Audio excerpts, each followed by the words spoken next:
নমস্কাৰ, মই যতীন্দ্ৰনাথ কৃষ্ণ দাস আৰু আমি আজি এটি আলোচনাত বহিছোঁ, যিটো আলোচনাৰ বিষয় হৈছে জুবিন গাৰ্গলৈ শ্ৰদ্ধাঞ্জলি। হয়, নমস্কাৰ, মই যতীন্দ্ৰনাথ কৃষ্ণ দাস। আমি আজি JNKT নিউজৰ এই মঞ্চৰ পৰা আপোনালোক সকলোলৈকে আন্তৰিক শুভেচ্ছা আৰু শুভকামনা জ্ঞাপন কৰিছোঁ যেন আজিৰ দিনটো অতি মংগলময়তাৰে পাৰ হয়।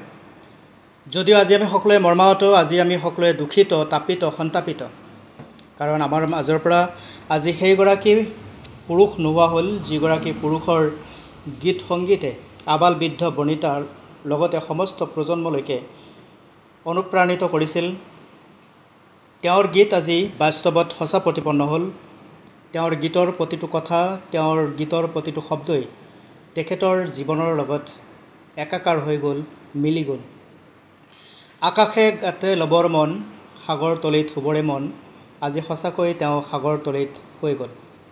আৰু আমি আজি সেইগৰাকী স্বনামধন্য অসম গৌৰৱ, অসমৰ সন্তান, অসম সম্পদ জুবিন গাৰ্গক হেৰুৱাই সঁচাকৈ আজি শোকস্তব্ধ, আজি আমি ম্ৰিয়মান।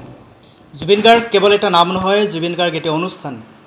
জুবিন গাৰ্গ যুৱ প্ৰজন্মৰ হাৰ্টথ্ৰব, জনকণ্ঠ, আপোচবিহীন প্ৰতিবাদী কণ্ঠ, প্ৰতিবাদী সত্তা, এক সমুজ্জ্বল ব্যক্তিত্বৰ গৰাকী, যি মুক্ত বিহংগমৰ দৰে প্ৰতিটো সিদ্ধান্তত অলৰঅচৰ।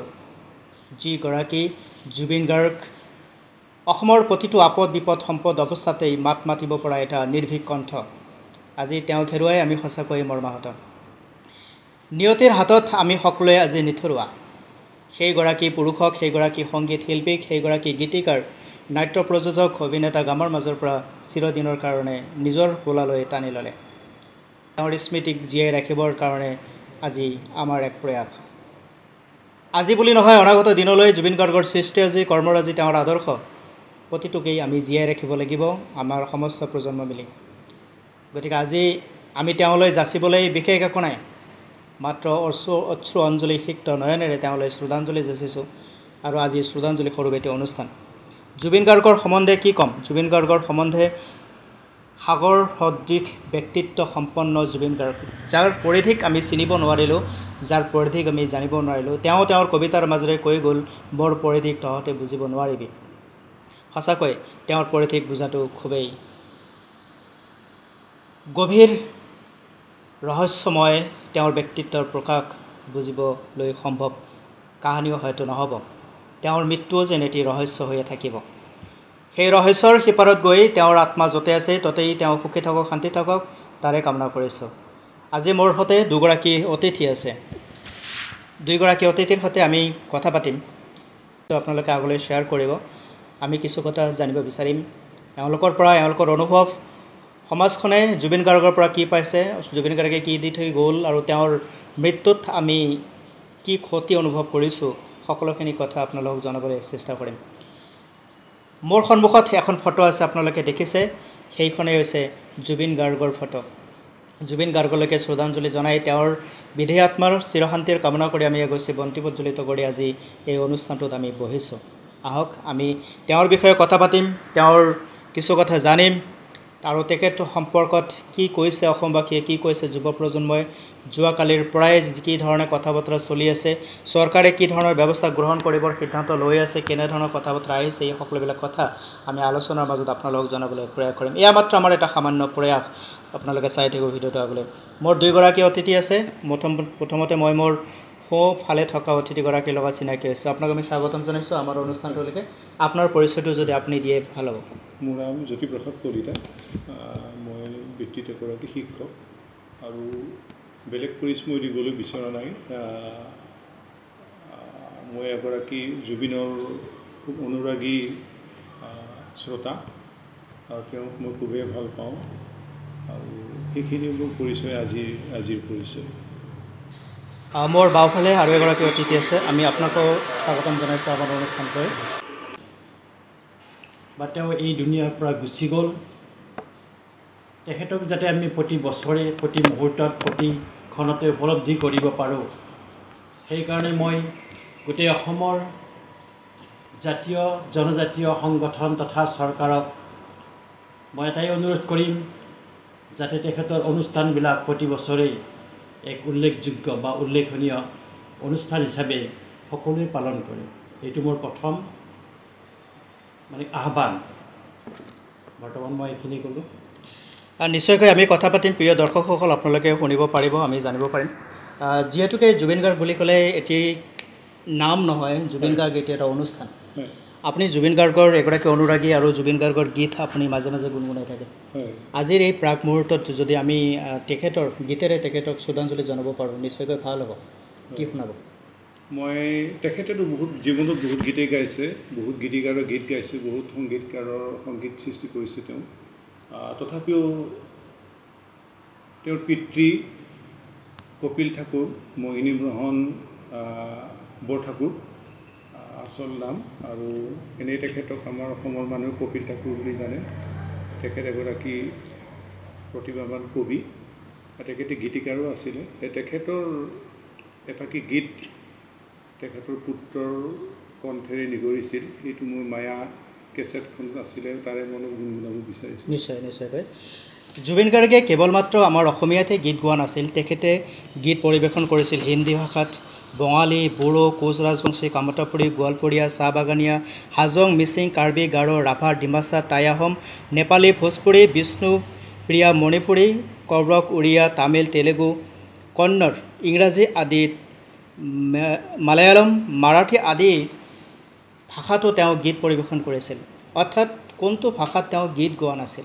আৰু এতিয়ালৈকে প্ৰায় 35,000ৰো অধিক গীতত তেওঁ কণ্ঠদান কৰিছিল, যিটো বিশ্ব ৰেকৰ্ডৰ দৰে এটি ঘটনা। আৰু সেইগৰাকী সংগীত শিল্পী, সেইগৰাকী গীতিকাৰ আজি আমাৰ মাজৰ পৰা হেৰাই গ'ল। এয়া সঁচাকৈ আমাৰ কাৰণে অপূৰণীয় ক্ষতি, অসমবাসীৰ কাৰণে অপূৰণীয় ক্ষতি। এটা যুগৰ যেন অৱসান হ'ল, এটা নতুন যুগৰ যেন আকৌ আৰম্ভণি কৰিব লাগিব। নিশ্চয়। মই এইখিনিতে কপিল ঠাকুৰৰ ৰচিত জুবিন গাৰ্গে সুৰ কৰা আৰু কণ্ঠদান কৰা গীতৰ এফাকি মই গাব বিচাৰিছোঁ। নিশ্চয়কৈ। জোনাকে কানে কানে আহি ক'লে, নিবিৰে অবুজ ভাষাৰে, তুমি মোৰ মাথো মোৰ, নীৰৱে জ্বলি থকা তৰাবোৰে বাৰে বাৰে ক'ব খোজে, তুমি মোৰ মাথো মোৰ, তুমি মোৰ মাথো মোৰ। গীতটো দীঘলীয়া। জুবিন গাৰ্গক আপুনি কেতিয়াবা লগ পাইছিল নে? মই তেনেকৈ লগ পোৱা নাই। কিছু অনুষ্ঠানত গৈ, যিহেতু তেখেত আহিব বিচৰা অনুষ্ঠানবোৰ খুব জনসমাৱেশ ঘটে, আমি সকলোৱে জানো। মই টংলাতে এবাৰ তেখেতক ট্ৰাই কৰিছিলোঁ, ওচৰৰ পৰা মঞ্চৰ পৰা মই প্ৰত্যক্ষ কৰিছোঁ, আৰু তাতো বহুত আহুকাল হৈছিলে। ইফালে ডাৱৰীয়া বতৰ, তেওঁ আহি পোৱাত পলম হৈছিলে, কিন্তু মানুহ খুব ব্যগ্ৰ হৈ আছিল, জুবিন কেতিয়া আহিব। আৰু ময়ো তেওঁক চাইহে ঘৰলৈ উভতাৰ মই এটা পণ লৈ পেলাই ৰখি আছিলোঁ। শেষত গৈ ৰাতি দুপৰৰ পিছত তেওঁ আহিছিল, আৰু তেওঁৰ গান মই খুব ওচৰৰ পৰা শুনিছিলোঁ, কিন্তু কথা পতাৰ সুযোগ মই তেনেকৈ লাভ কৰিব পৰা। জুবিন গাৰ্গক লগ কৰিবলৈ, জুবিন গাৰ্গক ওচৰৰ পৰা অলপ চাবলৈ, জুবিন গাৰ্গক চুই চাবলৈ বহুতৰে হেঁপাহ থাকি গ'ল, বহুতৰে মনৰ আশা থাকি গ'ল। আৰু যোৱাকালি ৰাতিৰ পৰা আমি যিবিলাক দৃশ্য দেখিবলৈ পাইছোঁ সামাজিক মাধ্যমত বা টিভি চেনেলবিলাকত অথবা সংবাদ মাধ্যমৰ যোগেদি যিখিনি প্ৰচাৰ প্ৰসাৰ হৈ আছে, তাত যিখিনি অনুৰাগীৰ তেওঁৰ প্ৰতি যিখিনি প্ৰেম, তেওঁৰ প্ৰতি যিখিনি প্ৰীতি, সেইখিনি সঁচাকৈ এতিয়াহে যেন ক'ৰবাত অনুভৱ কৰিব পাৰিছোঁ যে জুবিন গাৰ্গৰ অভাৱ আচলতে আমি আজিহে যেন অনুভৱ কৰিব পাৰিছোঁ, যেতিয়া তেওঁ আমাৰ মাজৰ পৰা হেৰাই গ'ল। কি ক'ব? সেইটো সকলোৰ ক্ষেত্ৰতে হয়। আমাৰ মহান যিসকল ব্যক্তি আছে, তেখেতসকলক জীৱিত অৱস্থাত আমি তেখেতসকলক গুণানুকীৰ্তন কৰাৰ যিটো সদিচ্ছা আমাৰ নাথাকে, আমি অৱহেলা কৰা যেনেই হয়। ঠিক তেনেকৈ আমি উদাহৰণস্বৰূপে আমি ভূপেন দাকো তেনেকুৱাই কৰিছিলোঁ। তেখেত যেতিয়া জীৱিত অৱস্থাত আছিলে, তেখেতক আমি আমাৰ অসমৰ মানুহে বহুতো সমালোচনাও কৰিছিল, সমালোচনাৰে ভৰাই তুলিছিল তেখেতৰ জীৱন। তাৰ যেতিয়া মৃত্যু হ'ল, তেতিয়া তেখেতৰ শৱদেহৰ পিছে পিছে, মৃতদেহৰ পিছে পিছে অগণন জনতাৰ ভিৰ হৈছিলে। ঠিক তেনেকৈ আৰু গুণানুকীৰ্তন চলিছিল। বহুতে তেখেতৰ গুণমুগ্ধ ব্যক্তিয়ে এটা সুদীৰ্ঘ 12টা দিন যেতিয়ালৈকে তেখেতৰ আদ্য শ্ৰাদ্ধ শেষ হোৱা নাছিলে তেতিয়ালৈকে গুৱাহাটী মহানগৰত ভিৰ কৰিছিল। ঠিক তেনেকৈ আজিও জুবিনে জীৱিত অৱস্থাত বহুত কৰিলে। তেওঁ পৃথিৱীৰ বিভিন্ন দেশ ভ্ৰমণ কৰিছে, বিভিন্ন দেশত আমেৰিকা পৰ্যন্ত তেখেতে গীত পৰিৱেশন কৰিছে। তাত মানে তেখেতে হেৰিও পাইছে, মানে পুৰস্কাৰো লাভ কৰিছে, সন্মান লাভ কৰিছে। তো তেনেকৈ তেখেতে যিবোৰ কাম কৰি গ'ল, জীৱিত অৱস্থাত যদি আমি অনুধাৱন কৰিব পাৰিলোহেঁতেন, তেতিয়াহ'লে আমি হয়তো আজি এনেকৈ যিটো আমি দুখত ভুগিছোঁ এইটো ভুগিব নালাগিলহেঁতেন। কাৰণ আমি তেখেতৰ পৰা বহু আশা কৰিছিলোঁ আৰু সেই আশা বাস্তৱায়িত তেখেতে এয়া খুব কম সময়ৰ জীৱনকালৰ হয় ব্যক্তিজনে তেখেতৰ জীৱনত সেইখিনি সময়ছোৱাতে বহুত জীৱনত বাস্তৱায়িত কৰিছে। কলা সংস্কৃতিৰ দিশটো তেওঁ কি কৰা নাছিলে, সংগীত প্ৰযোজনা কৰিছিলে, নিজে সুৰ কৰিছিল, গীত ৰচনা কৰিছিল, অভিনয় কৰিছিল, তেনেকৈ বহুত কামেই তেওঁ কৰিছে। আৰু তেখেতে সকলো ক্ষেত্ৰতেই মানে সংস্কৃতিৰ সকলো দিশেই তেওঁ চেৰাই যোৱা নাছিল কোনোদিনে। এটা সীমাবদ্ধতাৰ মাজত থাকি তেখেতে অসমবাসীক এক জাগ্ৰত প্ৰহৰীৰ নিচিনাকৈ সংগীতৰ জগতখনলৈ টানি আনিছিল। আমি জানো যে আমাৰ যেতিয়া আমাৰ হেৰি হৈছিলে, বিদেশী বহিষ্কাৰ আন্দোলন হৈছিলে এটা সময়ত, তেতিয়া আমাৰ অসমৰ পৰা সংগীতৰ জগতখনে যেন বিদায় লৈছে তেনেকুৱা অৱস্থা হৈছিলে। অসমৰ খুব নাজল নাচল অৱস্থা, আমাৰ সংস্কৃতিৰ দিশটো। ঠিক তেনেকুৱা সময়তে জুবিন গাৰ্গে নতুনকৈ উঠি অহা যুৱক হিচাপে তেখেতে মায়াবিনী এখন কেছেট উলিয়াই অসমীয়া সুগম সংগীতৰ জগতখনকে নতুন মাত্ৰা প্ৰদান কৰিছিল। আৰু তেতিয়াৰ পৰাই জুবিন গাৰ্গে 30টা দশক ধৰি অসমৰ সংগীত জগতখনক এঘৰ সিংহপুৰুষৰ দৰে তেওঁ জিলিকি থাকিল। ফুলৰ পাহে পাহে মেঘৰ আৰে আৰে তুমি আছা প্ৰীতি হয়। জুবিন দা, ফুলৰ পাহে পাহে মেঘৰ আৰে আৰে তুমি আছা প্ৰীতি হয়। তুমি যদিও আজি কায়িকভাৱে আমাৰ মাজত নাই, কিন্তু তুমি এতিয়াও আমাৰ হৃদয়ত প্ৰীতি হৈ আছা। আৰু এই প্ৰীতিৰ এনাজৰীডাল আমৃত্যুলৈকে থাকিব, চন্দ্ৰ দিবকৰ থকালৈকে থাকিব। জুবিন গাৰ্গ বুলি ক'লে এটা বিশাল সত্তা। জুবিন গাৰ্গ বুলি ক'লে অসমীয়াৰ অস্তিত্বক যেন আজি ক'ৰবাত অসমবাসীয়ে উপলব্ধি কৰিব পাৰিছে। তেওঁৰ অনুপস্থিতিত আজি যেন বিভিন্ন ধৰণৰ কথা, আলোচনা, বিলোচনা, সমালোচনা হৈছে, আমি আজিও কৰিছোঁ। আপুনি এগৰাকী শিক্ষক হিচাপে জুবিন গাৰ্গৰ যিখিনি কৰ্মৰাজি, যিখিনি সৃষ্টিৰাজি, সেই সম্পৰ্কে যদি আজি আমি আলোচনা কৰিব বিচাৰোঁ, কোনবিলাক দিশক আপুনি প্ৰতিফলিত কৰিব? জুবিনে এটা কথা কৈছিলে যে আমাৰ ভাৰতবৰ্ষখন এনেকুৱা এখন দেশ, যিখন দেশত নেকি মানুহ মৃত্যু হোৱাৰ পিছত তেওঁৰ গুণানুকীৰ্তন বা তেওঁৰ যশস্যাবিলাকৰ উপলব্ধি মানুহে কৰিবলৈ ধৰে।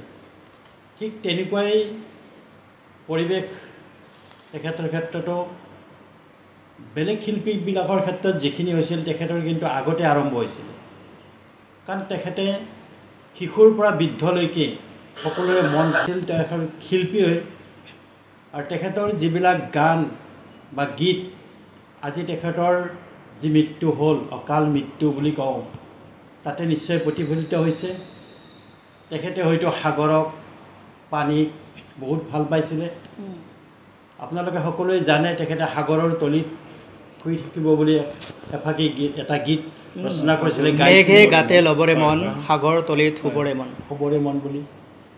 আকৌ তেখেতে এটা বিহু গীতত গাইছিলে, সাগৰৰ পাৰত ৰৈ ৰৈ সাগৰ গভীৰতা কিমান, উমান ল'বলৈ বুলিও তেখেতে বিহু গীত এটা গাইছে, সকলোৱে জানে। আৰু তেওঁ মৰাৰ আগত উমান ল'লে যেন পাইছোঁ। ঠিক তেনেকুৱাই প্ৰতিফলিত হৈছে। আৰু আমি তাৰ লগে লগে দেৰিকৈ নহয়, খুব সোনকালে তেখেতৰ গানৰ যিবিলাক অৰ্থ, গানৰ যিবিলাক মাহাত্য আমি বুজি পাবলৈ আৰম্ভ কৰিছোঁৱেই। সেইকাৰণে মই এটাই মোৰ অনুৰোধ সকলো অসমবাসীলৈ বা ভাৰতবাসীলৈ, যাতে এইজন মহান শিল্পীক কোনো দিনেই কোনো কালেই পাহৰি নাযায়। আৰু তেখেতেও আমাৰ ভোটা তৰাৰ নিচিনাকৈ ভাৰতবৰ্ষৰ বুকুত নহয় গোটেই বিশ্বতে জিলিকি থাকক, এই মোৰ সকলোৰে প্ৰতি আহ্বান। আমি আশা কৰিম, যিহেতুকে তেওঁ ইতিমধ্যেই ভাৰতবৰ্ষৰ বহুতকেইটা ভাষাত, প্ৰায় 14-15টা ভাষাত তেওঁ গীত পৰিৱেশন কৰিছে। আৰু ইয়াতে আন্তঃৰাষ্ট্ৰীয় ভাষা ইংৰাজী আৰু ৰাষ্ট্ৰীয় ভাষা হিন্দীতো তেওঁ যিহেতুকে গীত পৰিৱেশন কৰিছে, এগৰাকী বিশ্বশিল্পীৰ মৰ্যাদা নিশ্চয়কৈ দিব পাৰিম। আৰু বিশ্বশিল্পীৰ মৰ্যাদা পাব পৰাকৈ জুবিন কিন্তু যোগ্য বুলি আমি বিবেচনা কৰোঁ। আৰু আমি আশা কৰিম, যদিও তেওঁ জীৱিতভাৱে ভাৰতৰত্ন বা বিশ্বৰত্ন আদি সন্মানৰ গৰাকী নহ'ল বা বিশ্বশিল্পীৰ দৰে পৰ্যায়লৈকে আমি নিব নোৱাৰিলোঁ, মৰণোত্তৰভাৱে নিশ্চয়কৈ আমি নিবলৈ ইয়াত প্ৰয়াস কৰিম। জুবিন গাৰ্গে এতিয়ালৈকে যিমানখিনি গীত পৰিৱেশন কৰিছে সেই গীতবোৰক ইতিমধ্যে যিটো সংগ্ৰহালয়ত কিছুদিন পূৰ্বতে তেওঁ নিজ হাতেৰে এই সংগ্ৰহালয়টো উন্মোচন কৰিছিল আৰু তাতে ৩৫,০০০তকৈ অধিক গীত সংগ্ৰহিত কৰা আছে বুলি কোৱা গৈছে। আৰু ১৯৯২ চনত জুবিন গাৰ্গৰ প্ৰথমটো এলবাম অনামিকা মুক্তি লাভ কৰিছিল বুলিও আমি জানিছোঁ। আৰু ইয়াৰ লগে লগে জুবিন পেছাদাৰী সংগীত জগতখনতো জড়িত হৈ পৰিছিল। জুবিনে ঢোল, দোতাৰা, মেণ্ডলিনৰ দৰে বাদ্যযন্ত্ৰ কিন্তু বজোৱাত পাকৈত আছিল আৰু ক্ৰমান্বয়ে তেখেতৰ সংগীত জগতৰ যিমানখিনি বাদ্যযন্ত্ৰ আছে তেওঁ নিজে সেইখিনি আয়ত্ব কৰি লৈ এটা বিশাল তেওঁৰ এটা টীম বনাই অসমৰ তথা ভাৰতবৰ্ষৰ কেউদিশে সংগীতৰ যি এক যাত্ৰা তেওঁ কিন্তু খুব সফলতাপূৰ্বকভাৱে আগুৱাই লৈ গৈছিল। এই ক্ষেত্ৰত আপুনি কি ক'ব? আচলতে জুবিন গাৰ্গ আছিলে কণ্ঠ সংগীতৰ তেওঁ কোনো তালিম লোৱা নাছিলে। তেখেত আছিলে এজন তবলা বাদক। কৰিমগঞ্জৰ ৰবীন বেনাৰ্জী নামৰ এজন গুৰুৰ ওচৰত তবলা বাদন শিকিছিল। তাৰপিছত হাৰমনিয়াম শিকিছিলে তেনে এগৰাকী, মই পাহৰিলোঁ তেখেতৰ গুৰুজনৰ নাম। আৰু সেইজন গুৰুৰ পৰাই তেখেতে কণ্ঠ সংগীতৰো কিছু আভাস লৈছিলে। আৰু তাৰপিছতে তেখেতৰ ঘৰুৱা ঘৰখন আছিলে এতিয়া সংগীতৰ অনুৰাগী ঘৰ।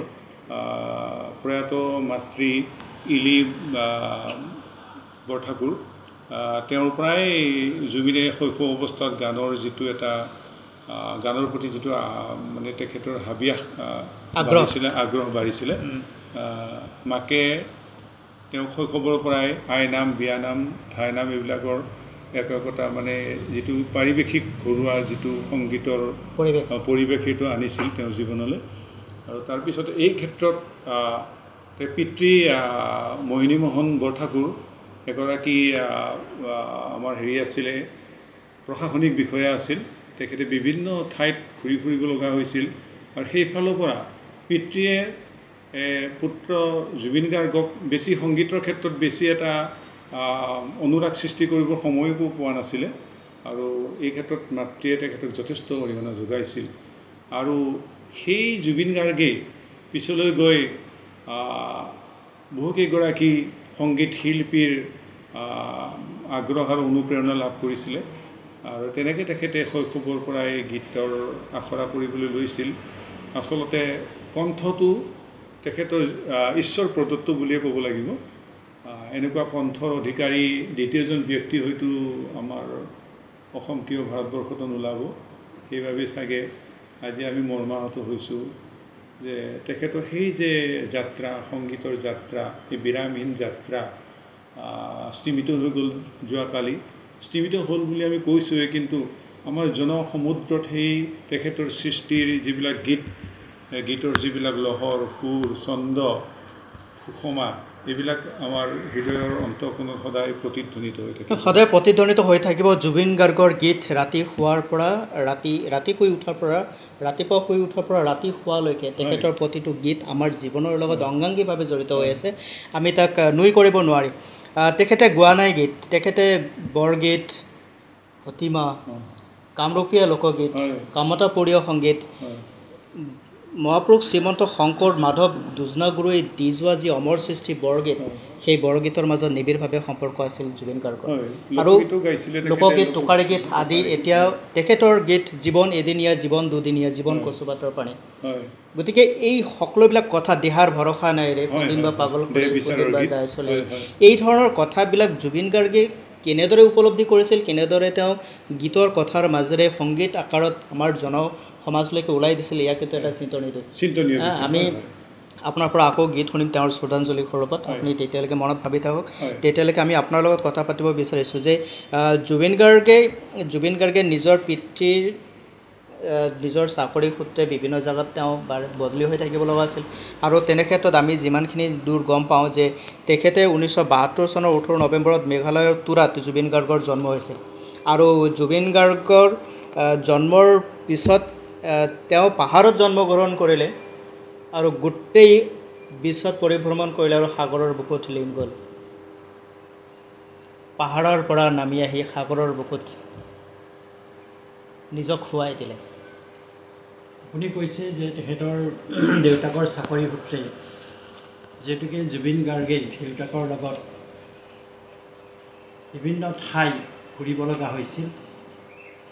আৰু ঠিক তেনেকৈ অসমৰ প্ৰায় জেগাতে গৈছিলে দেউতাকৰ লগত। দেউতাকে চাকৰি সূত্ৰে গৈছিলে। তেখেতৰ যিটো শিক্ষাৰ জীৱন খুব মসৃণ নাছিলে, কাৰণ এইখন বিদ্যালয়ৰ পৰা সেইখন বিদ্যালয়লৈ যাব লগা হৈছিল। তেখেতে অসমৰ উত্তৰ অঞ্চল, য'ত নেকি হাবি জংঘলে ভৰপূৰ, ডিমাকুচি কি বুলি কয় এইটো তামোলপুৰতে তেখেতে কি কৰিছিলে, হাইস্কুল শিক্ষান্ত পৰীক্ষা দি সুখ্যাতিৰে উত্তীৰ্ণ হৈছিলে। তাৰপিছত তেখেতে আকৌ যোৰহাটলৈ গৈ JB কলেজত তেখেতে ছায়েন্সত অৰ্থাৎ বিজ্ঞান শাখাত তেওঁ অধ্যয়ন কৰিছিলে। আকৌ তেখেতে গুৱাহাটীত আহি বি বৰুৱা কলেজত তেখেতে পঢ়িব লগা হ'ল। কিন্তু বি বৰুৱা কলেজত তেখেতক পৰীক্ষা দিয়াৰ কাৰণে তেতিয়াৰ অধ্যক্ষ মহাশয়ে কি কৰিছিলে, তেখেতক মানে বাছনি কৰিবলৈ টান পাইছিলে, কাৰণ তেখেতৰ যিটো উপস্থিতি কলেজৰ খুবেই কম আছিলে। তেতিয়া তেখেতে কৈছিল, নাই মই এনেকুৱা ডিগ্ৰী মই নলওঁ, মই ডিগ্ৰী লৈ কি হ'ব, মই মোৰ কাম কৰি যাম। অৰ্থাৎ তেখেতৰ মনোভাৱেই আছিল এটা শিল্পীসুলভ মন বা গীত গোৱাৰ মন। হয়তো শিক্ষিত হ'ব লাগে, সেইকাৰণে তেওঁ যন্ত্ৰ নামৰ এলবামত লিখিছিল নেকি, গধুৰ হয় কিতাপত লিখিছিলে। সেয়ে আমিও ঠিক তেনেকৈ মই নৱপ্ৰজন্মক এটাই অনুৰোধ কৰিব বিচাৰোঁ, জুবিনৰ নিচিনা হওক সকলোৱে। তেখেতৰ যি গীত বা গীতৰ মাজত যিবিলাক কথা সোমাই আছে সেইবিলাক উপলব্ধি কৰাৰ সময় আহি পৰিছে। বাকী শিল্পীবিলাকতকৈ তেখেতে খুব কম বয়সতে হয়তো আমাৰ পৰা বিদায় মাগিলে, আৰু থাকিলে হয়তো আমি আৰু বহুত সম্পদ সাংস্কৃতিক জগতৰ নিশ্চয় আমি বহু কথা জানিব পাৰিলোহেঁতেন। তেওঁৰ পৰা আমি জানিব পাৰিলোহেঁতেন বা তেওঁৰ কিছু সৃষ্টি আমি লাভ কৰিবলৈ সক্ষম হ'লোহেঁতেন। কিন্তু তেওঁ যিহেতুকে অজান দেশলৈ গ'লগৈ ঘূৰি নহাৰ বাটেৰে, ভগ্নী জংকীৰ দেশলৈ যেন জুবিন আজি ককাই ভনীয়ে মিলি হয়তো এতিয়া আকৌ নতুন গীতৰ সৃষ্টি কৰিছে, নতুন গীত হয়তো তেওঁলোকে তাত আনন্দ মনেৰে গাইছে। নিজৰ জংকীয়েও এটি দুৰ্ঘটনাত পতিত হৈ মৃত্যুবৰণ কৰিব লগা হৈছিল, আৰু জুবিন গাৰ্গেও যেন তেনেই এটি দুৰ্ঘটনাতেই পতিত হৈ তেখেতেও প্ৰাণ এৰিব লগা হ'ল। জংকীৰ মৃত্যুৰ পিছত জুবিনৰ সংগীত জগতত কিবা এটা পৰিৱৰ্তন হোৱা যেন অনুভৱ হয়, কাৰণ প্ৰতিটো গীতত আমি যেতিয়া জংকীৰ মৃত্যুৰ পিছত তেওঁৰ যিখিনি গীত, সেইখিনি গীতত কিন্তু আমি তেনেধৰণৰ বিষাদৰ আকুলতা বিচাৰি পাওঁ। হয় হয়, এইটো জংকীৰ মৃত্যুৰ সময়ছোৱা আছিলে, এতিয়া ভোগালীৰ এটা উলহ মালহৰ দিন আছিলে আমাৰ অসমবাসীৰ কাৰণে। তেনে সময়তে জংকীৰ দুৰ্ঘটনাত পতিত হৈছিলে। তাৰপিছতে জুবিনৰ সাংগীতিক জীৱন স্তিমিত হোৱা যেন আমি অনুভৱ আপুনি কোৱাৰ নিচিনাকৈ। বহু দিন তেখেতে সংগীতৰ লগত জড়িত হোৱা নাছিল। তাৰপিছত তেখেতে যে চিন্তা কৰিছিল যে গানৰ যিটো ভাৱ ভাষা, তেওঁ মনলৈ কিবা এটা বিষাদ গধুৰ গানৰ কিছুমান স্তৱক তেখেতে ৰচনা কৰিবলৈ ল'লে, আৰু সেই গীতবিলাক আজিও সম্প্ৰচাৰিত হৈ আছে। বিষাদগ্ৰস্ততাই তেখেতক নিশ্চয় আৱৰি ধৰিছিল ভগ্নীৰ মৃত্যুত, কাৰণ অতি মৰমৰ আছিলে জংকী। অতি দুগৰাকী তেখেতসকল পৰিয়ালত দুগৰাকী ভনী আৰু জুবিন গাৰ্গে আছিলে সন্তান হিচাপে। এতিয়াও জংকীৰ ভনীয়েক আছে ভাৰত নাট্যমত, তেওঁ বিশাৰদ নৃত্যশিল্পী হিচাপে। নাই, আৰু এইটো কথাও আমি গম পাওঁ যে তেখেতৰ মাতৃ ইলা বৰঠাকুৰ, তেখেতেও এগৰাকী নৃত্যশিল্পী আছিল, নৃত্য পটীয়সী আছিল। আমি যিমানখিনি ইয়ালৈকে জানিছোঁ যে জুবিন গাৰ্গৰ মাতৃ ইলি বৰঠাকুৰ বা তেখেতৰ পিতৃ মেজিষ্ট্ৰেট আছিলে, আৰু চাকৰি সূত্ৰে সঘনাই তেওঁলোকে ইঠাইৰ পৰা সিঠাইলৈ বদলি হ'ব লগা হৈছিল, কাৰণে তেওঁৰ শিক্ষা জীৱনটো বিভিন্ন ঠাইত কটাব লগা হৈছিল, আৰু বিভিন্ন ঠাইত বিভিন্ন পৰিৱেশত তেওঁৰ ল'ৰালিৰ শৈশৱৰ অনুভৱবিলাকো অলপ ব্যতিক্ৰমী হৈছিল। আৰু সেই অনুভৱবিলাকে ক'ৰবাত তেখেতৰ সংগীত জগতৰ গীতিকাৰৰ সৃষ্টি সেই বস্তুবিলাক আমি ক'ৰবাত সেই বস্তুবিলাকক এতিয়া আলোচনা কৰিবৰ বহুতখিনি কথা আছে। তেওঁৰ জীৱনৰ যিটো ব্যক্তিত্ব সেইটো খুবেই বিশাল, আৰু তেওঁৰ পৰিয়ালটোৰ পৰা তেওঁ যিখিনি বস্তু বিভিন্ন ঠাইত ঘূৰিবলৈ সুবিধা পালে হয় নিজৰ পিতৃৰ কৰ্মসূত্ৰে আৰু সেই কাৰণে হয়তো তেখেতৰ জীৱনত বিভিন্ন অনুভৱে লেচৰি বুটলি তেওঁ কথা আকাৰত গীতি আকাৰত উলাই দিলে আমি আপোনাৰ পৰা গীত এটা শুনিম শ্ৰদ্ধাঞ্জলি সৰ্বত আকৌ এবাৰ হয় কি শুনাব তেখেতৰ প্ৰিয় গীতিকাৰ আছিলে প্ৰথমতে ক'ব বিচাৰিছোঁ মই আমাৰ হিৰুদা হীৰেণ ভট্টাচাৰ্য তাৰপিছতে আছিলে তেখেতৰ প্ৰিয় গীতিকাৰ হেমন্ত দত্ত এই দুগৰাকী আৰু আমাৰ দিগন্ত ভাৰতীতো আছেই আমাৰ মানস ৰবীন আছেই মৃণাল কান্তি আছেই এইসকল তেখেতৰ সমবয়সীয়া আছেই এই দুগৰাকী বিশেষ জ্যেষ্ঠ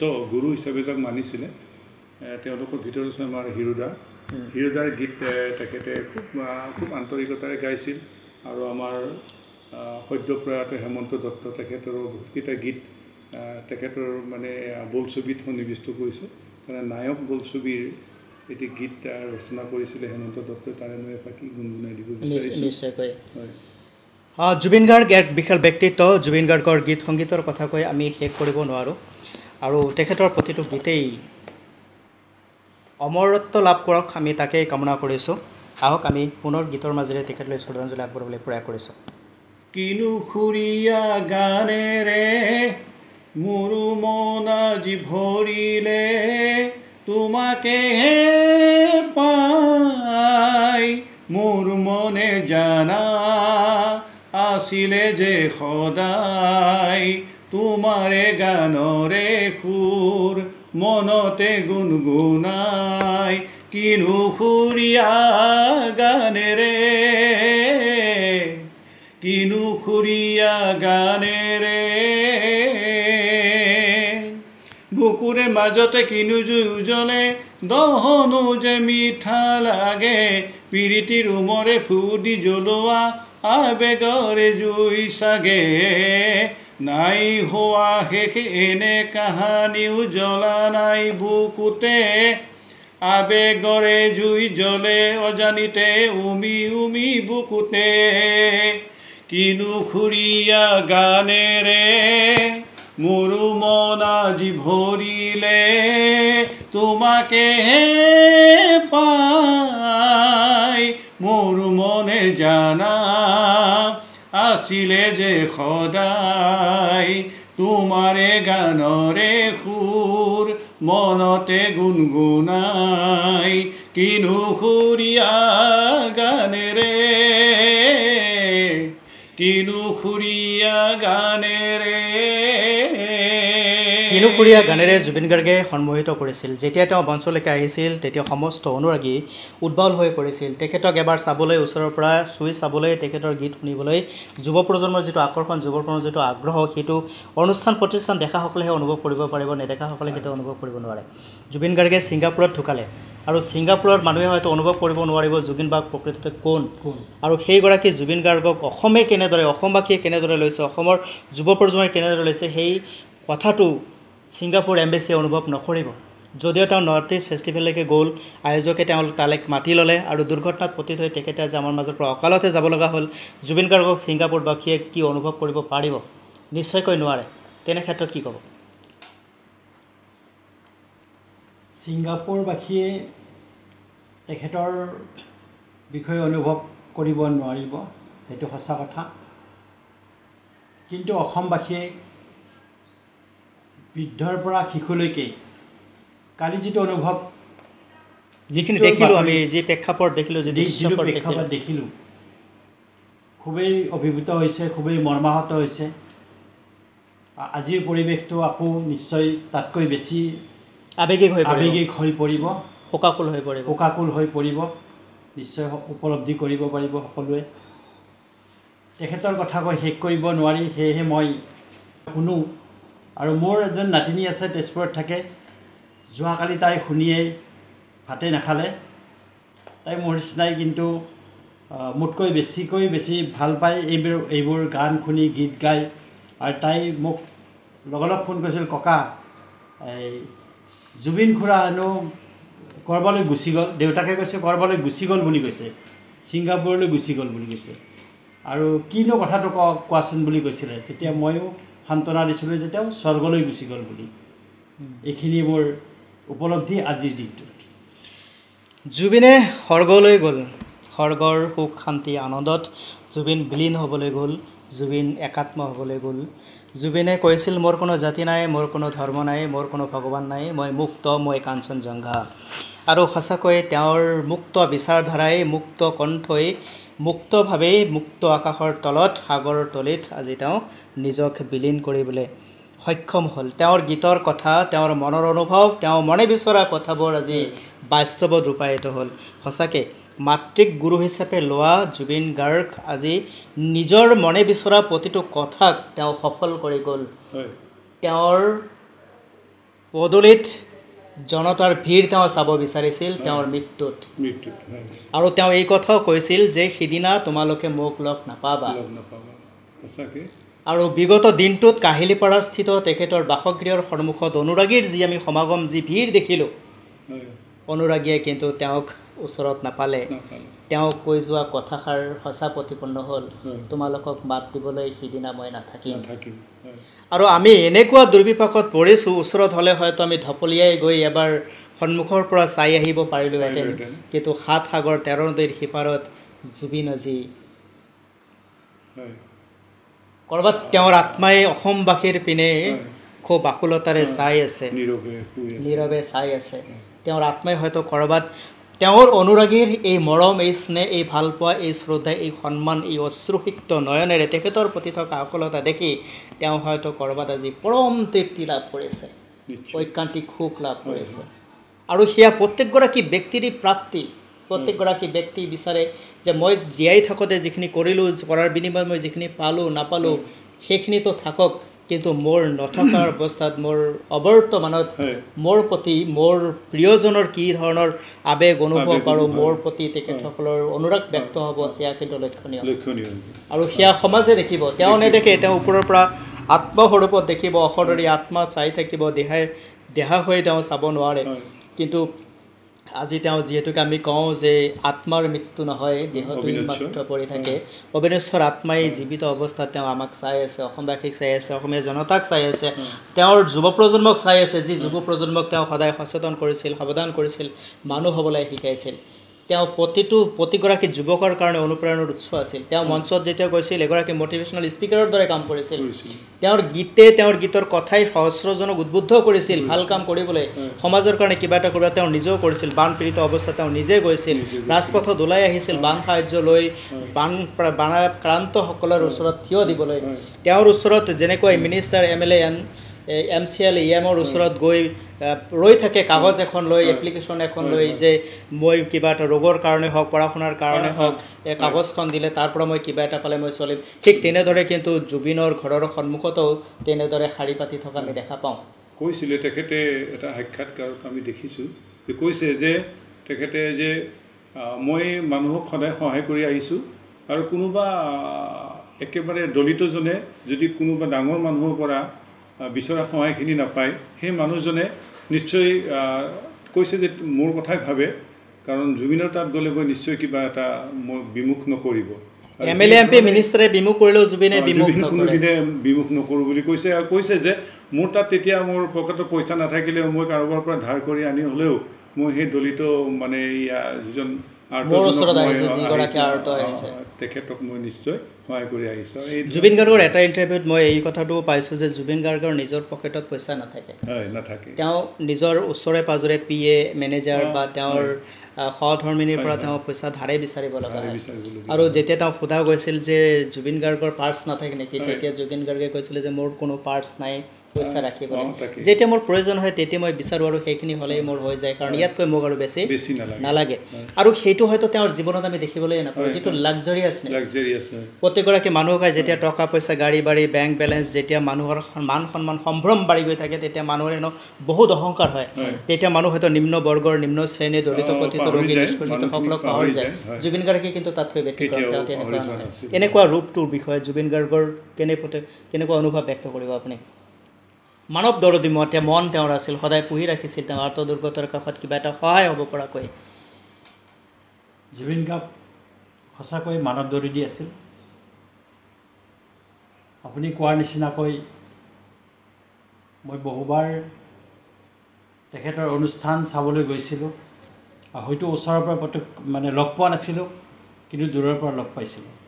আৰু মোৰ লগত মই এবাৰ নলবাৰীত যাওঁতে মোৰ লগত অৰ্থাৎ মোৰ ওচৰতে এনেকুৱা কেইজনমান ব্যক্তি আছিলে, খুব নিখিন ব্যক্তি।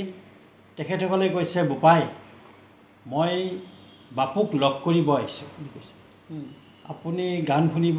মই গান শুনি ভাল পাওঁ, কিন্তু মই এটা বিশেষ কাৰণত আহিছোঁ। তেখেতে কোৱা নাছিলে।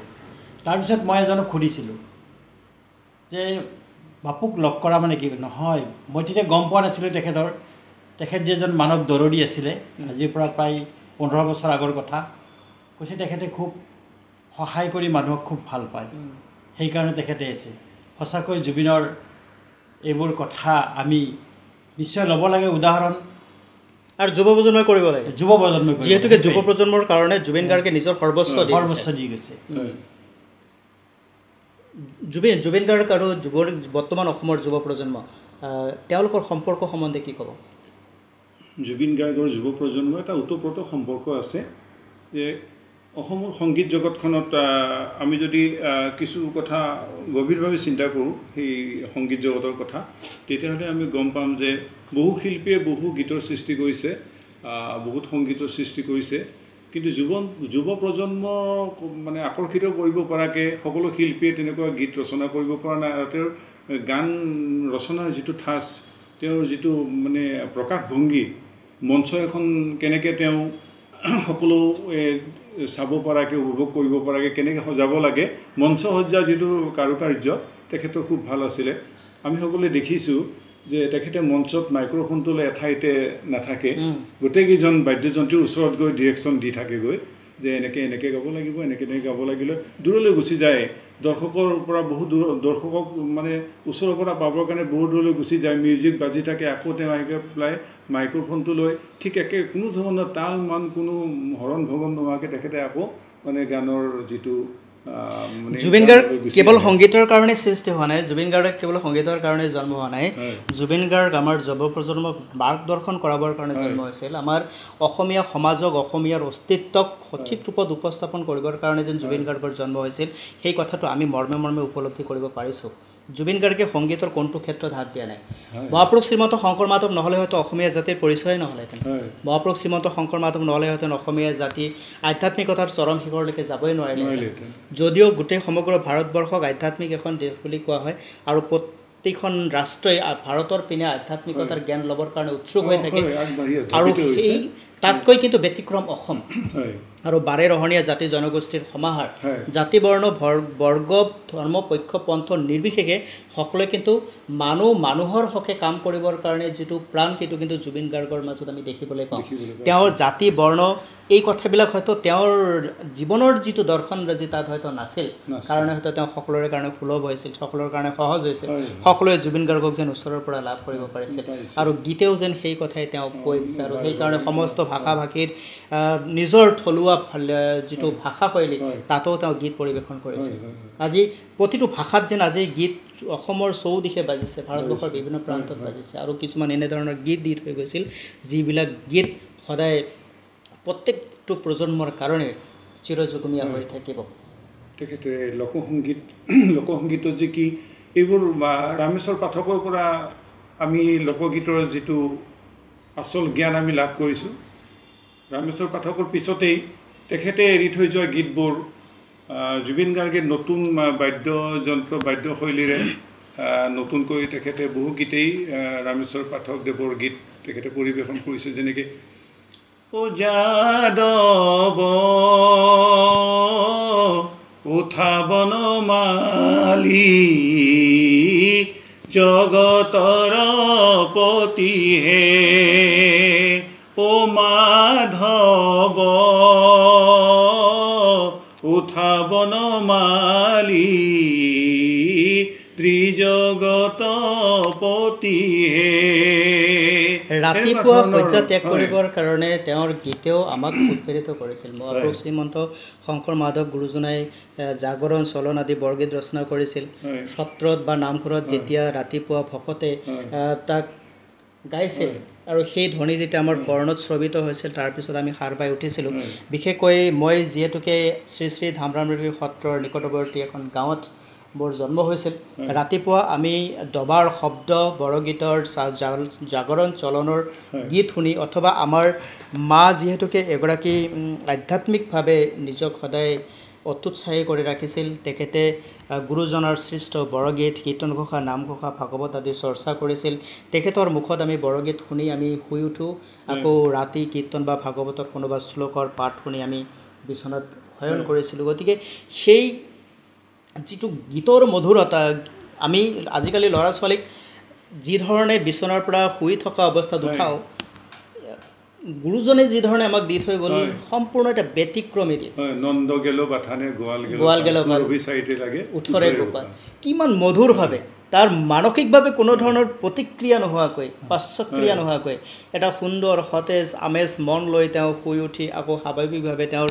জীৱনৰ গতি হ'ব সুন্দৰভাৱে ওলাই যাব প্ৰকৃতিৰ লগত উমলিব নিজৰ কৰণীয় কৰ্তব্যখিনি কৰিব দায়িত্বখিনি পালন কৰিব কি ধৰণৰ এটা সুন্দৰ আধ্যাত্মিক পৰিৱেশৰ মাজত জীৱনৰ যাত্ৰা হৈছিল আজি যদিও ব্যতিক্ৰম আধুনিকতাৰ ধামখুমীয়াত আমি ক'ৰবাত আমাৰ নিজৰ অস্তিত্ব হেৰাবলৈ আমি ধৰিছোঁ তেকে আমি নকৰোঁ যাতে তাৰ কাৰণে আমি প্ৰত্যেকে সজাগ সচেতন সাৱধান হ'ব লাগিব জুবিন গাৰ্গৰ যিটো ডাউনাৰ্ড পৰিস্থিতি তেওঁ যিটো শিকাই থৈ গ'ল যে মানুহ যিমানে উচ্চ শিখৰত আৰোহণ নকৰক লাগিলে নিজৰ ভূমিডোখৰক যেন তেওঁ কেতিয়াও এৰি নিদিয়ে আৰু তেওঁৰ সেই অসমীয়া জাতি মাতি ভেটিৰ কাৰণে প্ৰত্যেকটো সময়ত তেওঁ মাত মাতি গৈছিল তেওঁ গীতৰ মাজেৰে প্ৰকাশ কৰি গৈছিল আৰু আমাৰ আন্দোলনৰ মূল ভেটি আছিল সংগীত আৰু নিজৰ যিখিনি প্ৰতিবাদী কণ্ঠ গীতৰ মাজেৰে তেওঁলোকে সাব্যস্ত কৰিছিল আৰু তেনেদৰে আমি পাইছিলোঁ জুবিন গাৰ্গ আজি নাই আৰু জুবিন গাৰ্গলৈকে ইতিমধ্যে বহুত কথা চলিছে জুবিন গাৰ্গে অসমীয়া চলচ্চিত্ৰ জগতত নিজে সংগীত ৰচনা কৰাৰ উপৰিও তেওঁ অভিনয়ো কৰিছিল আৰু বিভিন্ন ধৰণৰ চিনেমা তেওঁ প্ৰস্তুত কৰিছিল নিজে তাত অভিনয় কৰিছিল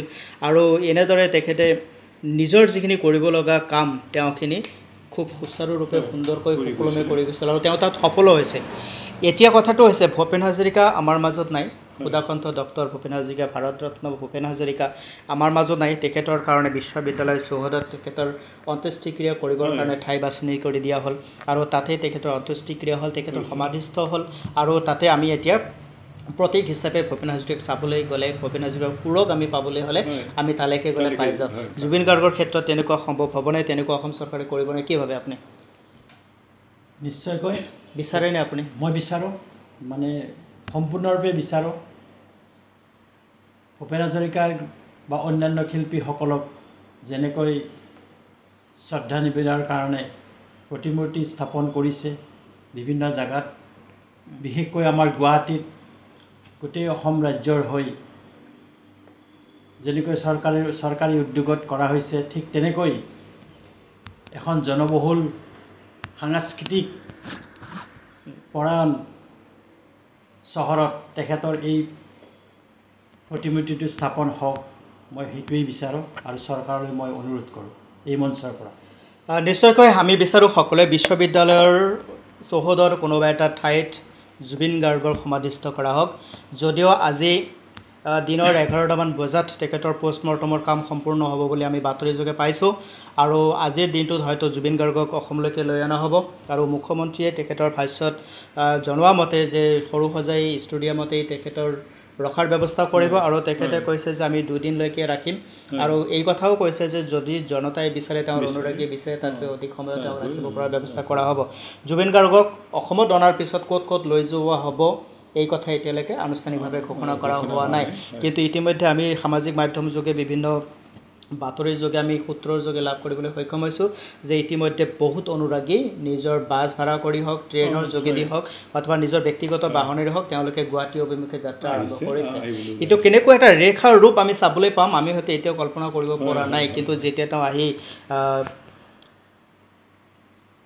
নামিব অসমত যেতিয়া তেওঁৰ মৃত শৰীৰ অৱতাৰণ কৰাব তাৰ পিছৰ দৃশ্য চাবৰ কাৰণে আমি উদ্গ্ৰীৱ হৈ আছোঁ অশ্ৰুসিক্ত নয়নেৰে যেন আজি তেওঁৰ চৰণ পখালিব তেওঁৰ শৰীৰ পখালিব তেওঁৰ অনুৰাগীৰ মনৰ যি আৱেগ বৰ্তমান সময়ত উথলি আছে বহুতে আহাৰ নিদ্ৰা সকলো এৰি তেখেতক এবাৰ ওচৰৰ পৰা চাবৰ কাৰণে হেঁপাহ পুহি অপেক্ষাৰত হৈ আছে যোৱাকালিৰ পৰা সামাজিক মাধ্যমত কিমান যে আমি ৰোদন শুনিলোঁ কিমান আচিৎকাৰ শুনিলোঁ জুবিনৰ কাৰণে হাহাকাৰ কৰা শুনিলোঁ জুবিন যেন প্ৰত্যেকৰে হৃদয়ৰ এতিয়া স্পন্দন হৈ পৰিছে স্পন্দিত হৃদয়ত আজি জুবিনক আমি বিচাৰি পাম জুবিনৰ গীতৰ মাজেৰে জুবিনৰ কথাৰ মাজেৰে আৰু আমি সেয়া হৃদয়ত সজীৱ কৰি ৰাখিবৰ কাৰণে প্ৰতিটো প্ৰজন্মই প্ৰয়াস কৰা উচিত আজি যুৱ প্ৰজন্মই যি ধৰণে জুবিন গাৰ্গক ভাল পায় জুবিন গাৰ্গৰ সৃষ্টিত আজি অক্ষত কৰি ৰাখিবৰ কাৰণে জুবিন গাৰ্গে কৈ যোৱা কথাবিলাকক পালন কৰিবৰ কাৰণে যুৱ প্ৰজন্মই দৃঢ় সংকল্প হ'ব লাগে আৰু আমি আশা কৰিম যুৱ প্ৰজন্মই জুবিন গাৰ্গৰ আদৰ্শক সঞ্জীৱিত কৰি ৰাখিব চিৰযুগমীয়া কৰি ৰাখিব জুবিন গাৰ্গে গীতৰ মাজেৰে দি যোৱা পৰামৰ্শবিলাক কৈ যোৱা কথাবিলাক আমি প্ৰত্যেকে অনুধাৱন কৰিবলৈ যত্ন কৰিম ডক্টৰ সুধাকান্ত ভূপেন হাজৰিকা দেৱে কৈ যোৱা কথাবিলাক তেওঁৰ মৃত্যুৰ পিছত আমি যেনেকৈ অসমবাসী আজি অনুভৱ কৰিছোঁ তেখেতৰ অন্য নালাগে মাত্ৰ কেইটামান শব্দ মানুহে মানুহৰ বাবে যদি অকণনেভাৱে অকণনুভূতিৰে ভাবিব কোনে নোকোৱা এই একেটা বাক্যই যদি আমি গোটেই জীৱনক আচৰণ পালন কৰি গৈ থাকোঁ গুণ গ্ৰহণ নিবেদন দৰ্শন কৰি গৈ থাকোঁ তাতেই যেন আমি নিজৰ মানৱীয় সত্তাক উদ্বুদ্ধ কৰিব পাৰিম তাত জিলিকাই তুলিব পাৰিম তাতকৈ আৰু অধিক দৰকাৰেই নাই ইমানখিনি কথা ক'বৰ কাৰণে ঠিক একেধৰণে জুবিন গাৰ্গে কৈ যোৱা কথাবিলাকক যদি হয়তো জনতাই কেতিয়াবা তেওঁৰ কথাবিলাক মনোৰঞ্জনৰ কাৰণে লৈছিল কিন্তু মনোৰঞ্জনমূলকভাৱে যিখিনি কথা তেওঁ কৈ গৈছিল সেয়া কিন্তু খুবেই তাৎপৰ্যপূৰ্ণ তেখেতৰ এটা কথা কালিৰ পৰা খুব ভাইৰেল হৈ আছে যে মই মৰিলে মোক জ্বলাব নালাগে পাৰিলে ব্ৰহ্মপুত্ৰ দুটুৱাই দিব যিটো সম্ভৱেই নহয় কোনো অনুৰাগীয়ে সেইটো কাম নকৰিব কিন্তু এইটো কৰিব নোৱাৰি নেকি তেখেতৰ দেহাটোক আমি সংৰক্ষিত কৰিব আমাৰ বোধেৰে এইটো নোৱাৰি তেনেকৈ হয় যিহেতুকে মেডিকেল ব্যৱস্থাত ইমানখিনি ব্যৱস্থা আছে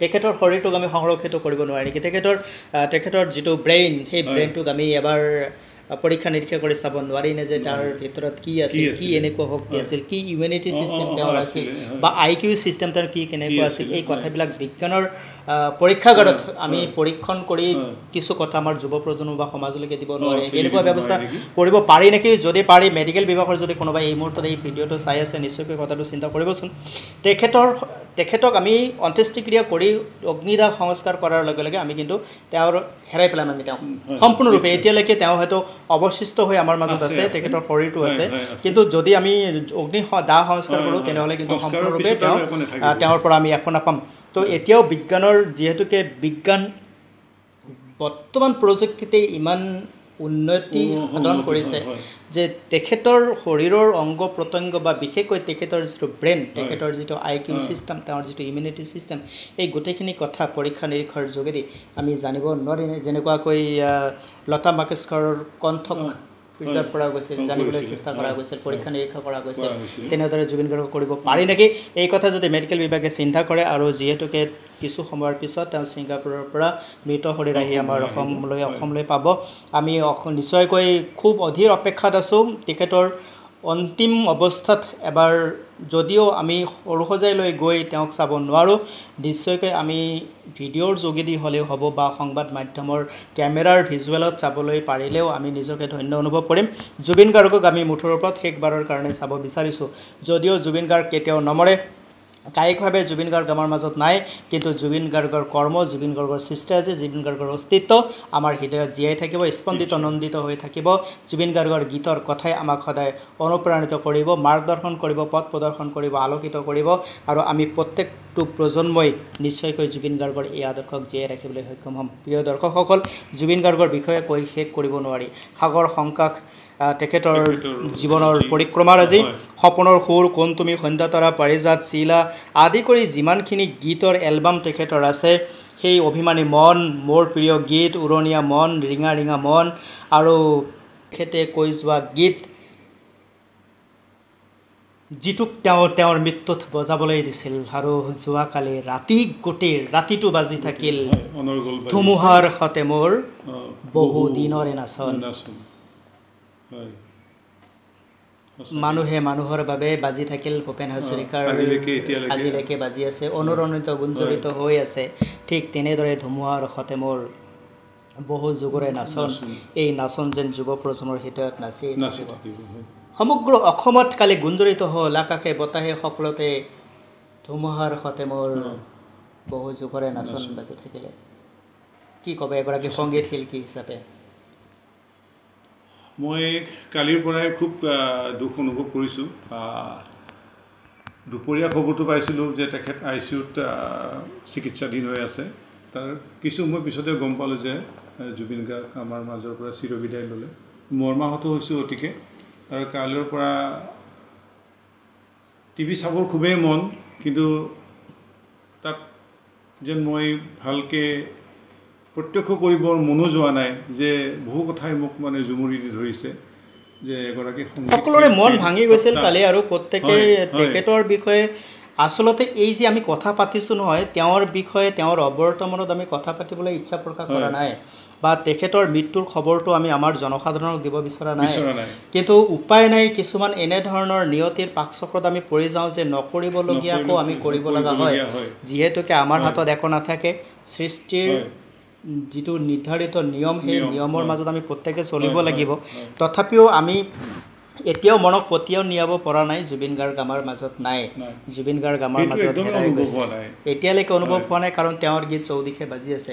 কিন্তু যেতিয়াই আমি টিভি চেনেলবিলাক চাওঁ, যেতিয়া আমি নিউজ চেনেলবিলাক চাওঁ, নিউজ চেনেলত আজি যোৱাকালিৰ পৰা তেওঁৰে কথা বাজি আছে, তেওঁৰে গুণৰ চৰিত্ৰৰ তেখেতৰ আলোচনা হৈ আছে, আলোকপাত হৈ আছে, অগণন গুণমুগ্ধ হৈ তেখেতক লৈ বিভিন্ন ধৰণৰ সৃষ্টি আজি ছ'চিয়েল পেজত নিজে নিজে পেজত আপলোড কৰি আছে। তাৰমানে এটা অনাবিল এটা পৰিৱেশ, এটা অভিভূত আশ্চৰ্যচকিত কৰিব পৰা এটা পৰিৱেশ বৰ্তমান সময়ত গোটেই অসমত বিৰাজ কৰিছে। আমিও তাৰ সমভাগী হ'বলৈ চেষ্টা কৰিছোঁ। আজি তেখেতৰ পৰিয়ালক ঈশ্বৰে শক্তি দিয়ক, তেওঁৰ পিতৃক শক্তি দিয়ক, গৰিমা গাৰ্গ শইকীয়াক শক্তি দিয়ক। আৰু এই কথাটো অকলশৰীয়া বুলি অনুভৱ কৰিব নালাগে, কাৰণ জুবিনৰ অনুৰাগী তেওঁলোকৰ কাষত আছে, কাষত থাকিব। আৰু জুবিনে অসমক যি থৈ গ'ল, যুৱ প্ৰজন্মক দি থৈ গ'ল, বহুত দেৰিকৈ হ'লেও এই কথা সকলোৱে অনুভৱ কৰিব। আৰু জুবিনবিহীন যেন আজি বিহু মঞ্চ শূন্য, জুবিনবিহীন আজি অসমৰ সংগীতৰ আকাশখন শূন্য। আজি জুবিনৰ গীত যেন জুবিনেই নিজে নাগাব, কিন্তু জুবিনৰ সুৰাৰোপিত গীত যেন প্ৰত্যেকটো বিহু মঞ্চত পুনৰ একেধৰণেই পৰিৱেশিত হ'ব। আৰু আমি সেইটোকেই বিচাৰিছোঁ। জুবিন শাৰীৰিকভাৱে নহ'লেও, কায়িকভাৱে নহ'লেও, জুবিনৰ সৃষ্টিৰাজিক আমি জীয়াই ৰাখিব লাগিব। জুবিনবিহীন শূন্য আজি অসম ভূমি। সংগীতৰ জগত, সংগীত জগতৰ উজ্জ্বল ভোটাতৰা আমাৰ মাজৰ পৰা খহি পৰিল। এটা যুগৰ অৱসান হ'ল, এটি গান শেষ হ'ল, নিথৰ গানৰ দেহ এতিয়া খন্তেক পিছতেই অসম ভূমি দহাৰ পিছত অন্ত্যেষ্টিক্ৰিয়া হ'লে জ্বলি জ্বলি ছাই হৈ যাব, নাশ হৈ যাব। এনেদৰেই দেহা নাশ হ'লে যেন তেওঁৰ সৃষ্টিৰাজি কৰ্মৰাজি নাশ নহয়, তাৰ কাৰণে মই যতীন্দ্ৰনাথ কৃষ্ণদাসে সকলোকে বিনম্ৰতাৰে আহ্বান জনাইছোঁ। যুৱ প্ৰজন্মক বিশেষকৈ, যিহেতুকে জুবিন গাৰ্গে যুৱ প্ৰজন্মক বৰ ভাল পাইছিল, আৰু হাৰ্টথ্ৰব জুবিন গাৰ্গ হিচাপে আমি অসমবাসী, অসমৰ যুৱ প্ৰজন্মই তেখেতক আমি স্বীকৃতি দিছিলোঁ। গতিকে তেখেতৰ আদৰ্শক আমি ধৰি ৰাখিব পাৰিলেহে, তেওঁৰ আদৰ্শ কৰ্মৰাজিক সৃষ্টিৰাজিক জীয়াই ৰাখিব পাৰিলেহে প্ৰকৃততে জুবিন গাৰ্গৰ অনুৰাগী হিচাপে আমি ক'ব পাৰিম নিজকে। আৰু জুবিন গাৰ্গৰ অনুৰাগী হিচাপে নিজৰ কৰিবলগীয়া কামখিনি যেন আমি কৰি থাকোঁ, আৰু জুবিন গাৰ্গৰ অভাৱ, জুবিন গাৰ্গৰ অনুপস্থিতি যেন আমি কোনেও অনুভৱ কৰিব লগা নহয়, তাৰ কাৰণে তেখেতৰ হৈ আমি বহুতখিনি কৰিব লাগিব। তেওঁ কৈছিল, মোৰ এতিয়াও বহুত কাম আধৰুৱা হৈ আছে, বহুত কাম কৰিবলৈ আছে, কিন্তু সাগৰৰ বুকুত শুবলৈ গৈ তেওঁ সকলোবিলাক পাহৰি গ'ল যে মোৰ কিবা কৰিবলগীয়া থাকিল। তেওঁৰ আচলতে কৰিবলগীয়া নাই। চৰণে জানে মৰণৰ ঠাই, বিচাৰি বিচাৰি লৱে ঠাই। তেওঁৰ মৃত্যুৰ সেই স্থানত তেওঁ নিজেই লৰা ধপৰাকৈ গুচি গ'ল। আৰু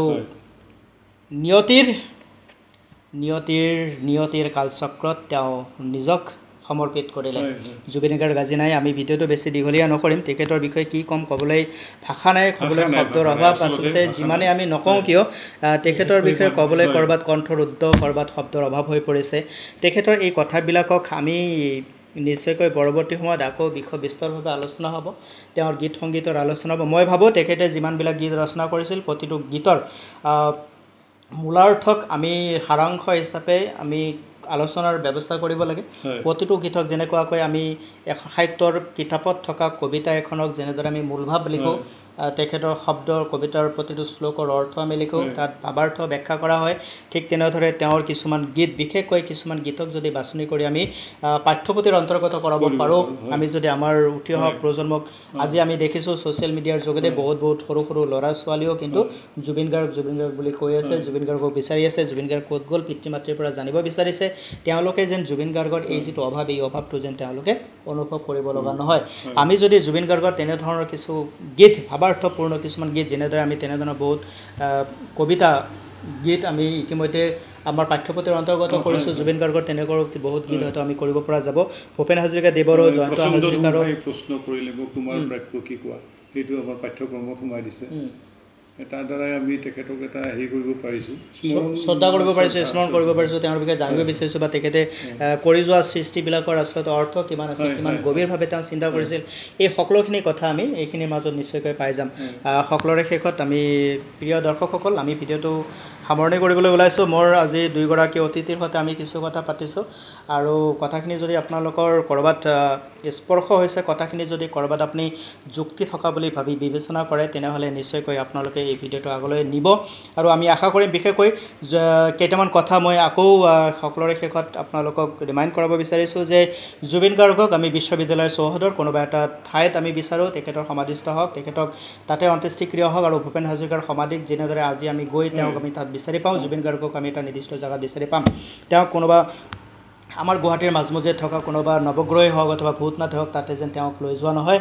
তেওঁক যিহেতুকে তেওঁ জনতাৰ কাৰণে নিজৰ গোটেইটো জীৱন তেওঁ সমৰ্পিত কৰিলে, নিজৰ জাতি মাতি ভেটিৰ কাৰণে তেওঁ মাত মাতি গ'ল, গীত ৰচি গ'ল, সকলোৰে হৃদয়ত তেওঁ নিজৰ স্থান তৈয়াৰ কৰি গ'ল। তেওঁৰ প্ৰাপ্য তেওঁ আজি পাই গ'ল। এতিয়া বাকীখিনি কৰিব লগা কাম আমাৰ।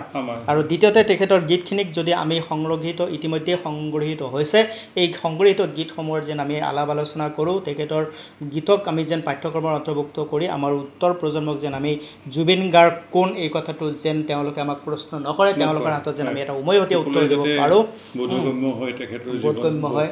তো সেই হিচাপে আমি যেন কাম কৰিব পাৰোঁ। আৰু অসম চৰকাৰে জুবিন গাৰ্গক সমগ্ৰ সত্তাটোক জীয়াই ৰাখিবৰ কাৰণে যিখিনি কৰিবলগীয়া আছে, সেইখিনি অসম চৰকাৰে নিশ্চয়কৈ কৰিব। অসম চৰকাৰৰ লগতে জুবিন অনুৰাগীসকলে নিশ্চয়কৈ কৰিব, তাৰ প্ৰতি আমি আশাবাদী। আমি আজিৰ এই অনুষ্ঠানটোৰ মাজেৰে এই কথাটোকে বিশেষকৈ আহ্বান জনাব খুজিছোঁ যে জুবিন আমাৰ মাজত আছে, থাকিব, আৰু অনন্ত কাললৈ থাকিব, কাৰণ তেওঁ দি যোৱা কৰ্মৰ কেতিয়াও নাশ নঘটে। আৰু সকলোৰে শেষত আপুনি কি আহ্বান জনাব জনতালৈ? মই এইটোৱে আহ্বান জনাম, ঠিক আপুনি কোৱাৰ নিচিনাকৈ, যে আজি যদিও দৈহিকভাৱে জুবিন গাৰ্গ আমাৰ মাজত নাই, তেখেত আমাৰ মাজত সদায় থাকিব। আৰু মই আগন্তুক আমাৰ যিহেতু শাৰদীয় দুৰ্গা পূজা আহি আছে, মই এগৰাকী দুৰ্গা দেৱীৰ ভক্ত হিচাপে মই এই আহ্বান কৰিম যে দেৱী মাতৃয়ে যেন আমাৰ জুবিনক আকৌ আমাৰ অসম ভূমিত জন্ম দিয়ে, মই এইটো কামনা কৰিছোঁ। আৰু এই শাৰদীয় বতৰত এনেকুৱা এটি খুব দুখজনক খবৰে আমাক সঠিকে মৰ্মাহত কৰিছে। আৰু এই যে দুখ আমি কোনো ভাষাৰে, কোনো কথাৰে বনাব নোৱাৰোঁ। জুবিন আমাৰ বাবে সদায় সজীৱ, সতেজ হৈ থাকক। তেওঁ নেদেখাজনৰ ওচৰত, পৰমেশ্বৰৰ ওচৰত উচিত স্থান পাওক, ভগৱানে তেওঁক সুকলমে ৰাখক, এয়ে মোৰ কামনা। স্নিগ্ধ জোনাকৰ পোহৰত জুবিন গাৰ্গ সদায় থাকক। জুবিন গাৰ্গে নিজৰ গীতত কৈছিল, আছেনে কোনোবা হিয়াত। হয়, জুবিন দা, আজি অকপতে কৈছোঁ, তুমি আছা হিয়াত, তুমি থাকিবা হিয়াত চিৰকাল চিৰযুগমীয়া হৈ। তুমি যে কৈছিলা পকা ধানে ৰিঙিয়াই, পকা ধানে তোমাক আজি আৰু ৰিঙিয়াই মাতিলেও নাপায়, কাৰণ তুমি পকা ধানৰ ৰিঙিয়ানিৰ সিপাৰত গৈ তোমাৰ গানত আজি তুমি নিজেই জ্বলি থাকিলা। তোমাৰ গানত আজি তুমি প্ৰকাশিত হৈ থাকিবা, তোমাৰ গানেৰে আজি তুমি সকলোকে মোহিত কৰি থাকিবা, সন্মোহিত কৰি থাকিবা। তোমাৰ সপোনৰ সুৰ আজি হৃদয়ে হৃদয়ে বাজিব, তোমাৰ নামৰ চিলা, সংগীতৰ চিলা সমগ্ৰ বিশ্ব আকাশত উৰিব। আৰু তুমি কোৱা শ্ৰদ্ধাঞ্জলি অনুষ্ঠানত আজি তোমাকেই শ্ৰদ্ধাঞ্জলি যাচিছোঁ তোমাৰ গীতেৰে। কি আহ্বান জনাব আমাৰ যুৱ প্ৰজন্মলৈ, আমাৰ অসমীয়া সমাজলৈ, জাতিলৈ? মই যুৱ প্ৰজন্ম আৰু সমাজখনলৈ ইয়াকে আহ্বান কৰিব খুজিছোঁ,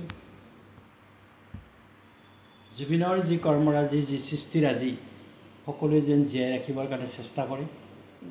আৰু বৰ্তমান যি আমাৰ শাৰদীয় দুৰ্গা পূজা আহি আছে, এই দুৰ্গা পূজাত কিছুমান আমি দেখি থকা ধৰণে যিটো উলাহ মালহ, অন্যান্য কিবা বস্তু ভক্ষণ কৰি যিটো আমাৰ ডেকা প্ৰজন্মই দেৱী বিসৰ্জনৰ ক্ষেত্ৰতে হওক বা অন্যান্য ক্ষেত্ৰত কৰে, এইবাৰ যেন তেওঁলোকে কিছু এইটো বৰ্জন কৰে। বৰ্জন কৰে সেইটো যেন বৰ্জন কৰে আৰু খুব সুস্থভাৱে তেওঁলোকে দুৰ্গা দেৱীৰ বিসৰ্জন আদি কাৰ্যখিনি কৰে আৰু আমি যেতিয়াই দেৱকৰ্ম কৰোঁ তেতিয়া আমি তেনেধৰণৰ মাদকাসক্তৰ পৰা আমি নিজক আঁতৰাই ৰাখিব লাগে পৰম পবিত্ৰ হৈ পেলাই আমি সেই কৰ্ম কৰা উচিত আৰু যুৱ প্ৰজন্মই এই ক্ষেত্ৰত উৎসৱটোক উৎসৱ হিচাপে পালন কৰক উৎসৱটোক দানৱীয় বা পাশৱীয় নকৰিব তাৰ কাৰণে আমি নিশ্চয়কৈ আপোনাৰ কথাতে সহমত প্ৰকাশ কৰিছোঁ আৰু মায়াবিনী ৰাতিৰ বুকুত শীৰ্ষক গীতটি 2001 চনৰ মুনীন বৰুৱাৰ দ্বাৰা পৰিচালিত দাগ ছবিখনৰ এটি অংশ আৰু এই গীতটিত কণ্ঠদান কৰিছে নৱপ্ৰজন্মৰ হাৰ্টথ্ৰব জুবিন গাৰ্গে আৰু গীতটিৰ কথা সংগীত পৰিচালনাত নৱপ্ৰজন্মৰ হাৰ্টথ্ৰব জুবিন গাৰ্গে কৰিছিল আৰু তেওঁ সেই কথাটো আমাৰ প্ৰজন্মক কৈ গৈছিল মায়াবিনী ৰাতিৰ বুকুত দেখা পালোঁ তোমাৰ ছবি ধৰা দিলে গোপনে আহি হিয়াৰ কোণত তুমি যে মোৰ শুকান মনত নিয়ৰৰে চেঁচা টোপাল নামি অহা ৰদৰে নৈ মোৰ দেহত প্ৰতিপুৱা ধুমুহাৰ সতে মোৰ বহু যুগৰে নাচন এন্ধাৰো সঁচা মোৰ বহু দিনৰে আপোন নিজানৰ গান মোৰ শেষ হ'ব ভাবোঁ তোমাৰ বুকুত আৰু এই গানটোৱেই তেওঁ গাব দিছিল যুৱ প্ৰজন্মক যে মোৰ মৃত্যুৰ দিনা যেন সমগ্ৰ অসমত এই গীতটো বাজি উঠে এই গীতটোৰ সৈতে তেওঁৰ কি নিবিড় সম্পৰ্ক আছিল হয় তেখেতে নিশ্চয় বুজিছিল চাগে যে বিশাল সাগৰৰ বুকুত তেওঁ নিজে হেৰাই যাব সেই গীতটোত বাৰে বাৰে প্ৰতিফলিত হৈছে সেইখিনি কথাই আৰু ৰাতিৰ বুকুত তেওঁ সঁচাকৈ হেৰাই গৈছে আমাৰ মাজৰ পৰা আমি কৈ শেষ কৰিব নোৱাৰোঁ আৱেগিক এটি মন উদ্বাউল এটা মন গদগদ এটি মন বাক্য নাখে মুখে সহজ ভাষাত ক'বলৈ গ'লে আপোনালোক দুয়োগৰাকীয়ে ধন্যবাদ জ্ঞাপন কৰিলোঁ ভালে থাকক সুস্থ কুশলে থাকক আৰু জুবিন গাৰ্গৰ কাৰণে কিখিনি কৰিব পৰা আমি প্ৰত্যেকে কৰিব লাগিব আৰু সকলোৰে শেষত প্ৰিয় দৰ্শক মই বাকীখিনি কথা তেখেতৰ এই যিটো মায়াবিনী ৰাতিৰ বুকুত যিটো গীত ৰচনা কৰা গৈছিল আৰু যিটো তেওঁ নিজে কণ্ঠদান কৰিছিল বাকী কথাখিনি মই আপোনালোকক শুনাব বিচাৰিছোঁ প্ৰতি শৰতৰ প্ৰভাতী ফুলে ক'ব তোমাকেই মোৰ কথা প্ৰতি মেঘালী নিশাজনে ক'ব তোমাকেই মোৰ ব্যথা ধুমুহাৰ সতে মোৰ বহু যুগৰে নাচন এন্ধাৰ সঁচা মোৰ বহু দিনৰে আপোন নিজাৰৰ গান মোৰ শেষ হ'ব ভাবোঁ তোমাৰ বুকুত দুচকুলে তোমাৰ চালে সপোন আঁতৰি দিশৰক নামে চুব খুজিলেও মোৰ দুহাতে দিঠক আঁতৰি সপোন আহে ধুমুহাৰ সতে মোৰ বহু যুগৰে নাচন এন্ধাৰ সঁচা মোৰ বহু দিনৰে আপোন নিজানৰ গান মোৰ শেষ হ'ব ভাবোঁ তোমাৰ বুকুত মায়াবিনী ৰাতিৰ বুকুত দেখা পালোঁ তোমাৰ ছবি ধৰা দিলে গোপনে আহি হিয়াৰ কোণত তুমি যে মোৰ শুকান মনত নিয়ৰৰে চেঁচা টোপাল নামি অহা ৰদৰে নৈ মোৰ দেহত প্ৰতিপুৱা জুবিন গাৰ্গে তেখেতৰ অন্তিম সময়ত বিচৰা গীতটোৰে আজিৰ অনুষ্ঠানটো সামৰিছোঁ সঁচাকৈ মায়াবিনী ৰাতিৰ বুকুত জুবিন গাৰ্গ হেৰাই গ'ল আৰু মায়াবিনী ৰাতিৰ বুকুত জোনাগৰ স্নিগ্ধ জোনাকেই যেন উজলি জুবিন গাৰ্গৰ উপস্থিতিক অনুভৱ কৰালে ৰাতিৰ আকাশত বহুতেই জুবিন গাৰ্গৰ সেই টুপিটো দেখিবলৈ পালে জুবিন গাৰ্গৰ মুখখনো চাবলৈ পালে মায়াবিনী ৰাতিৰ বুকুত জোনাকৰ সতে জুবিন গাৰ্গৰ উমলিব পৰা যিটো মন তেওঁ যেন ৰাতি ক'ৰবাত উমলিল আৰু আমি অজস্ৰ গুণমুগ্ধই চাবলৈ সক্ষম হ'লোঁ বহুত অনুৰাগীয়েই তেখেতৰ অপেক্ষাত আজি আকুল বেকুল শোকাকুল হৈ আছে তেখেতৰ অন্তিমটো দৰ্শন পাবলৈ আমি সকলোৱে তেখেতৰ আদৰ্শক তেখেতৰ সৃষ্টি তেখেতৰ কৰ্মজীক জীয়াই ৰাখিব লাগিব তেতিয়ালৈকে সকলোৱে সুস্থ থাকক কুশলে থাকক মংগলে থাকক মই তাকে কামনা কৰিছোঁ আজিৰ অনুষ্ঠানৰ পৰা বিদায় লৈছোঁ সকলোৱে জুবিন গাৰ্গৰ কীৰ্তিৰাজি সৃষ্টিৰাজি গমৰ ৰাখিবৰ কাৰণে প্ৰয়াস কৰিব ধন্যবাদ জয় আই অসম জুবিন